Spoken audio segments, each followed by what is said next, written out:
மக்களுக்கு கொண்டு போய் சேர்ப்பதற்காக இங்கே வந்திருக்கின்ற ஊடக நண்பர்கள் அனைவருக்கும் இனிய மாலை வணக்கங்கள். என்னை பொறுத்த வரைக்கும் என்னுடைய பயணம் அங்கே தான் ஆரம்பிச்சிது அப்படின்னு உங்கள் எல்லாருக்கும் நல்லா தெரியும். அங்கேருந்து தான் இந்த இடத்துக்கு நான் வந்திருக்கேன். அதனால் இந்த நிகழ்ச்சியை பொறுத்த வரைக்கும் உங்களுடைய சகோதரர் நடத்துகின்ற ஒரு நிகழ்ச்சியாகத்தான் இதை நீங்கள் பார்ப்பீங்க அப்படின்றத என்னால் புரிந்து கொள்ள முடிகிறது. டூரிங் டாக்கீஸ் ஆரம்பித்த போது டூரிங் டாக்கீஸில் பார்த்திங்கன்னா சினிமா துறையிலே வெற்றி பெற்றவர்கள் கதைகளை மட்டும் இல்லாமல் சினிமா துறையிலே தோல்வி பெற்றவருடைய கதையை கூட நம்ம பல நேர்காணல் நடத்தி வெளியிட்டிருக்கோம். அதுக்கு முக்கியமான காரணம் என்னென்னா, சினிமாவை பற்றிய புரிதல் எல்லோருக்கும் வரணும்.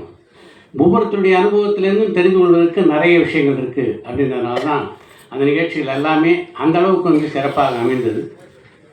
கலைஞர்களை பேட்டி காண்றது, அவங்களுடைய கருத்துக்களை எல்லாம் பதிவு செய்கிறதை தாண்டி நாம் இந்த திரையில் இருக்கோம், அதற்கு ஏதாவது செய்யணும் அப்படின்ற ஒரு எண்ணம் ரொம்ப நாட்களாகவே நமக்குள்ளே இருந்தது.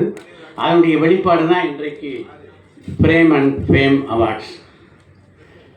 கலைஞர்களை பொறுத்த வரைக்கும் என்ன தான் அவங்க சம்பாதிச்சாலும், கோடி கோடியாக சம்பாதிச்சாலும், அந்த கைத்தட்டலும் அந்த பாராட்டுதலும் அந்த விழா மேடைகளும் அவருக்கு பெற்றுத்தருகின்ற சந்தோஷத்தை அந்த கரன்சி நோட்டுகள் பெற்றுத்தராது என்பது தான் உண்மை. அப்படிப்பட்ட ஒரு சந்தோஷத்தை அவங்களுக்கு தர்றது தான் இந்த நிகழ்ச்சியுடைய முக்கிய நோக்கம்.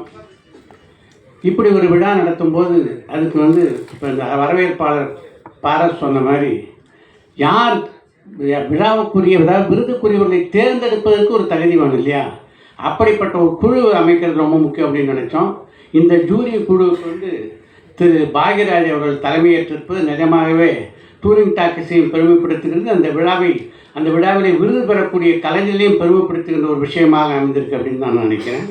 அந்த வரிசையில் பார்த்திங்கன்னா திருமதி குஷ்பு, திரு இளவரசு, திரு டி சிவா, திரு ஆர்வி உதயகுமார், திரு ஆர்கே செல்லுமணி என்று பல பேர் இணைந்திருக்கிறார்கள். இவர் எல்லோருமே பார்த்திங்கன்னா சினிமா உலகத்தில் எப்படிப்பட்ட அனுபவம் உடையவர்கள், எப்படிப்பட்ட சாதனையாளர்கள் அப்படின்னு உங்களுக்கு நல்லா தெரியும்.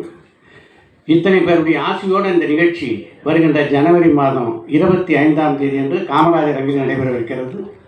இன்றைக்கு எப்படி திரளாக இந்த நிகழ்ச்சிக்கு உங்களுடைய ஆதரவை தந்திருக்கீங்களோ, அது மாதிரி இந்த விழாவுக்கும் ஒரு நல்ல விளம்பரத்தை நீங்கள் தர வேண்டும் என்று வேண்டி கேட்டுக்கொள்கிறேன். ஏன்னா எந்த பரிசளிப்பு விழாவாக இருந்தாலும் அதுக்கு முறையான விளம்பரம் நிச்சயமாக தேவை.